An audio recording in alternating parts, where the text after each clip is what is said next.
ایک سزا تو یہ ہوتی ہے کہ فرشتے ایسی شکل میں آتے ہیں کہ ان کے چہروں سے آگ نکلتی ہوئی، ان کے منہ سے آگ کے فوارے پھوٹتے ہوئے، ہاتھوں میں گرزلی ہوئی اور چہروں پہ ایک ڈراؤنی سی شکل اور سیاہی چھائی ہوئی۔ بعض ائمہ لکھتے ہیں اگر اس مرنے والے کے لیے کوئی اور عذاب نہ ہو تو اس ڈراؤنی شکل کو دیکھ لینا ہی بہت بڑا عذاب۔ پھر وہ تا حد نگاہ اس کے سامنے بیٹھ جاتے ہیں، پھر وہ اس کو جھڑکتے ہیں، ڈانٹ پلاتے ہیں، ایتھا النفس الخبیثہ، او گندے انسان، او گندی روح، نکل اس جسم سے۔ پھر وہ اس کو وعیدیں سناتے ہیں، آج تیرا رب تیرے اوپر ناراض ہے اور تیرے لیے کھولتا ہوا پانی اور جہنم کے عذاب تیار ہیں۔ پانچویں سزا، پھر اس کو جہنم میں اس کی جگہ دکھا دی جاتی ہے۔ چھٹی سزا، پھر انہوں نے ہاتھ کے اندر جو گرزیں پکڑی ہوئی ہیں، ہتھوڑے پکڑے ہوئے ہیں، یضربون وجوہہم وادبارہم، وہ ان کے چہروں اور ان کی پیٹھوں کے اوپر مار مار کے جان نکالنے لگتے ہیں۔ ساتویں سزا،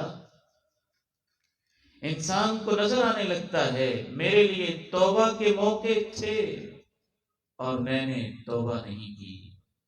ائمہ لکھتے ہیں بعض دفعہ اس کو موت کی اتنی تکلیف نہیں ہوتی ہے جتنی تکلیف ان حسرتوں کی ہوتی ہے کہ میں نے توبہ کیوں نہیں کی۔ آج کل میٹرک ایف اے کے رزلٹ آئے، بعض بچوں کے لیے نمبروں کی اتنی تکلیف نہیں ہے جتنی ان کو یہ سوچ کے تکلیف ہوتی ہے کہ ہم نے محنت کیوں نہیں کی، ہم نے اساتذہ کی بات کیوں نہیں مانی تھی، اور اتنی حسرت کرتے ہیں کہ بعض ایف ایس سی کے طلبہ اس حسرت کے اندر خودکشی کر لیتے ہیں۔ امام ابن قیم الجوزیہ رحمہ اللہ تعالی لکھتے ہیں کہ بد نصیب انسان وہ ہوتا ہے جس پر شدت الموت، موت کی سختی، اور اوپر سے حسرت الفوت کہ یہ آخری چانس تھا اور اب مجھے کوئی موقع نہیں ملے گا۔ جب انسان یہ دیکھتا ہے تو اس کی تکلیف اسے بہت زیادہ ہوتی ہے۔ آٹھویں سزا، پھر اس کی روح چھپتی پھرتی ہے۔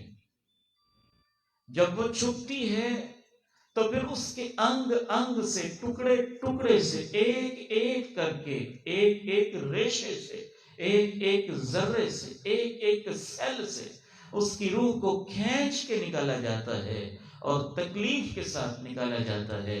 امام ابن قیم الجوزیہ نے بہت خوبصورت بات سمجھانے کے لیے لکھی ہے۔